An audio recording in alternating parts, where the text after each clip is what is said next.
Hi guys, welcome back to success when channel.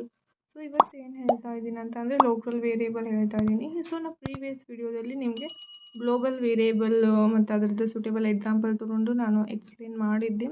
So ನೀವು ಅದನ್ನು ನೋಡಿ ಆದಮೇಲೆ ಇದನ್ನು ನೋಡಿದರೆ ನಿಮಗೆ ಈಸಿಯಾಗಿ ಅರ್ಥ ಆಗುತ್ತೆ. ಸೊ ಅದರದ್ದು ಲಿಂಕ್ ನಾನು ನನ್ನ ಡಿಸ್ಕ್ರಿಪ್ಷನಲ್ಲಿ ಕೊಟ್ಟಿರ್ತೀನಿ. ಸೊ ಅದನ್ನು ನೋಡಿಬಿಟ್ಟು ಇದನ್ನು ನೋಡಿ, ಸೊ ಈಸಿಯಾಗಿ ಅರ್ಥ ಆಗುತ್ತೆ. ಸೊ ಇವಾಗ ಸ್ಟಾರ್ಟ್ ಮಾಡೋಣ. ಲೋಕಲ್ ವೇರಿಯೇಬಲ್ ಅಂತ ಅಂದರೆ ಏನು ಮತ್ತು ಅದು ಯಾವ ಥರ ವರ್ಕ್ ಆಗುತ್ತೆ ಅಂತ ನಾನು ನಿಮಗೆ ಈಸಿಯಾಗಿ ಸಿಂಪಲ್ಲಾಗಿರೋ ಒಂದು ಎಕ್ಸಾಂಪಲ್ ತೊಗೊಂಡು ಈ ಎಕ್ಸಾಂಪಲ್ ಮುಖಾಂತರ ಅದು ಯಾವ ಥರ ವರ್ಕ್ ಆಗುತ್ತೆ ಅಂತ ಹೇಳ್ತೀನಿ. ಸೊ ಫಸ್ಟ್ ಬಂದುಬಿಟ್ಟು ಡೆಫಿನಿಷನ್ ನೋಡೋಣ.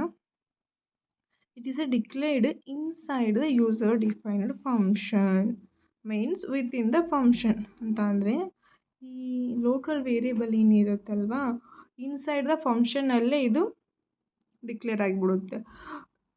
ಇದು ಗ್ಲೋಬಲ್ ವೇರಿಯೇಬಲ್ ಏನಿತ್ತು, it declare the outside of the function ಇತ್ತು.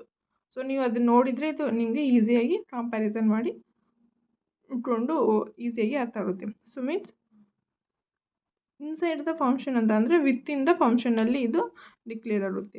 ಇದು ಯಾವ ಥರ inside the function and within the ಫಂಕ್ಷನಲ್ಲಿ ಡಿಕ್ಲೇರ್ ಆಗುತ್ತೆ, ಯಾವ ಥರ ವರ್ಕ್ ಆಗುತ್ತೆ ಇದು ಅಂತ ನಾವು ಇವಾಗ ಎಕ್ಸಾಂಪಲ್ ಮುಖಾಂತರ ನೋಡೋಣ.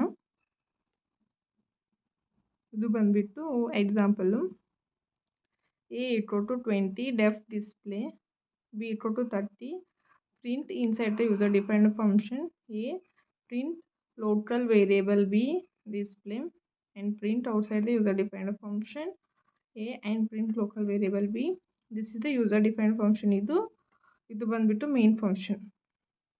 ಸೊ ಇವಾಗ ನಾನು ಇನಿಷಿಯಲಿ A = 20 ಅಂತ ಇನಿಷಿಯಲೈಸ್ ಮಾಡ್ಕೊಂಡಿದ್ದೀನಿ. ಆಮೇಲೆ ಡಿಫೈನ್ ಮಾಡ್ಕೊಳ್ತಾ ಇದ್ದೀನಿ ಡಿಸ್ಪ್ಲೇ. ಆಮೇಲೆ ಇದು B ಅಂತ ಮಾಡ್ಕೊಳ್ತಾ ಇದ್ದೀನಿ, B = 30. ಸೊ ಇದ್ರದ್ದು first print inside the user defined function. ಇದು ಇನ್ಸೈಡ್ ಇದೆ ಅಲ್ವಾ, ಯೂಸರ್ ಡಿಫೈನ್ಡ್ ಫಂಕ್ಷನಲ್ಲಿ ಇನ್ಸೈಡ್ ಇದೆ.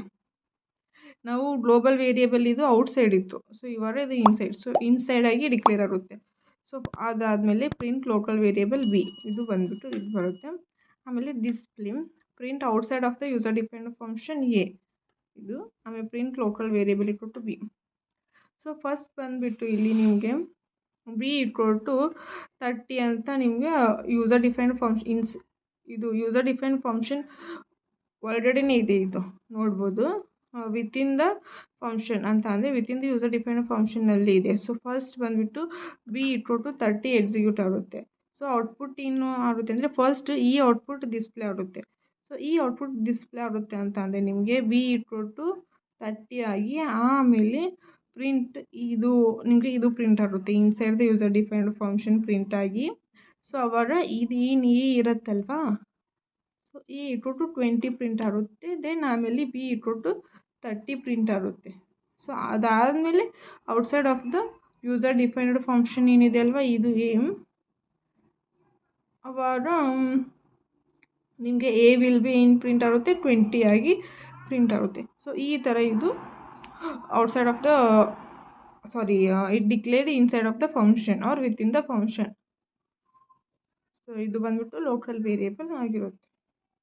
ಈ ಥರ ಇದು inside or with in the ಫಂಕ್ಷನಲ್ಲಿ ವೇರಿಯೇಬಲ್ಸ್ ಡಿಕ್ಲೇರ್ ಮಾಡ್ಕೊಳ್ಳುತ್ತೆ. ಬಟ್ ಗ್ಲೋಬಲ್ ವೇರಿಯೇಬಲ್ ಏನಲ್ಲಿತ್ತು, ಔಟ್ಸೈಡ್ ಆಫ್ ದ ಫಂಕ್ಷನಲ್ಲಿ ಡಿಕ್ಲೇರ್ ಮಾಡ್ಕೊತಿತ್ತು.